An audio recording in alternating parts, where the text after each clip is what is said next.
An 18-year-old kid designed a can holder in high school, a kind of tactical-looking koozie he calls the Cruise Cup, posted videos of it online, and his company did $300,000 in sales in a single month with 130 printers running in his house. His biggest problem right now is not finding customers, it is keeping up with them. Now, I am not telling you that story because it is typical. It is not. I'm telling you because it perfectly illustrates the one thing that actually determines whether a 3D printing business makes you real money or wastes your time. It is not the printer. It is the idea. The machine is just the factory. The product is everything. The global 3D printing market is on track to surpass $44 billion. Consumer-level printers that cost $300 to $500 can now produce objects that would have required a $5,000 machine just 4 years ago. A Bambu Lab A1 Mini, which runs about $350, prints fast, prints reliably, and will run unattended while you do something else. The technology barrier to entry in this business is genuinely gone, which means the competitive advantage is not who has the printer, it is who figured out what to print. Let's talk about where the money actually is, because this is where most people starting out get it completely wrong. The internet is full of advice telling you to sell dragons, planters, and fidget toys on Etsy, and those products do sell. They also sell on AliExpress from Chinese print farms for $2, which means your margin on the same item is approximately zero. The moment you are competing on commodity products against overseas volume sellers, you have already lost. The 3D printing business is only profitable when you are selling something nobody else is selling in the same way to the same specific audience. That specificity is your entire moat. Here's where the real money lives right now. Personalized and niche home decor, custom nameplates, address signs, topographic maps of specific locations, geometric wall panels, has consistently strong margins because personalization cannot be mass-produced cheaply.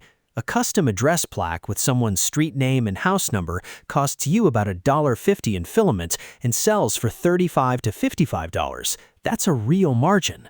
Tabletop gaming miniatures for specific games, custom terrain, and accessories for a dedicated niche community sell at premium prices to buyers who are actively searching and already know what they want.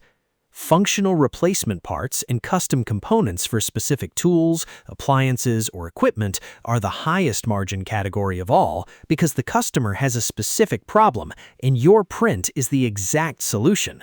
Price sensitivity basically disappears at that point.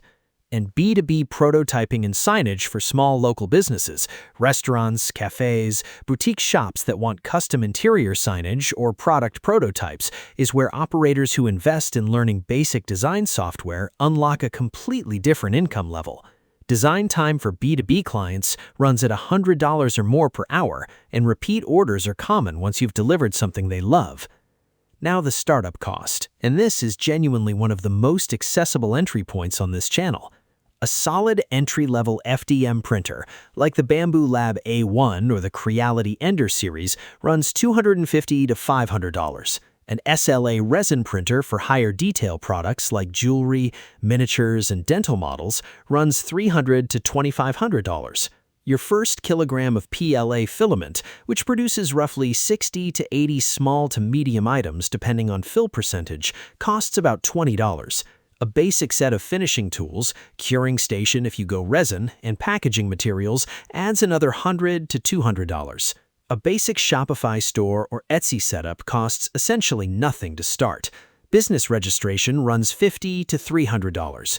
Total realistic startup for a single printer solo operation is between $400 and $1,200.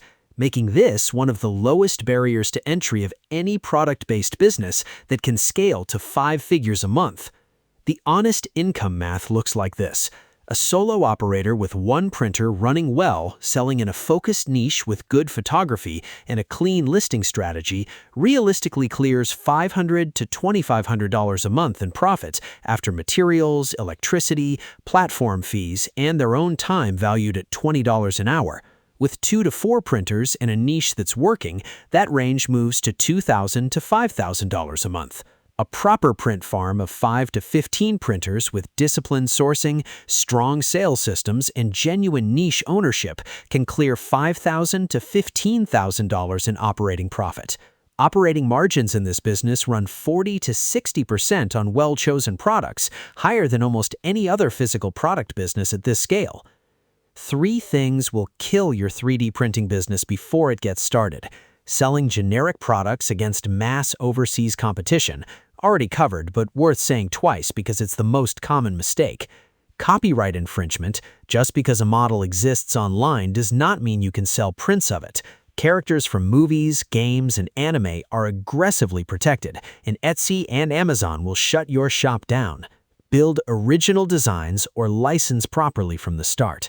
And underpricing without tracking real costs. Filament, electricity, failed prints, platform fees, packaging, and your own time all have to be in the number before you post a listing.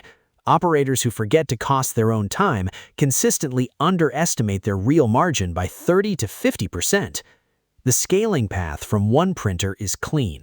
You add printers as your sales volume demands it, not before.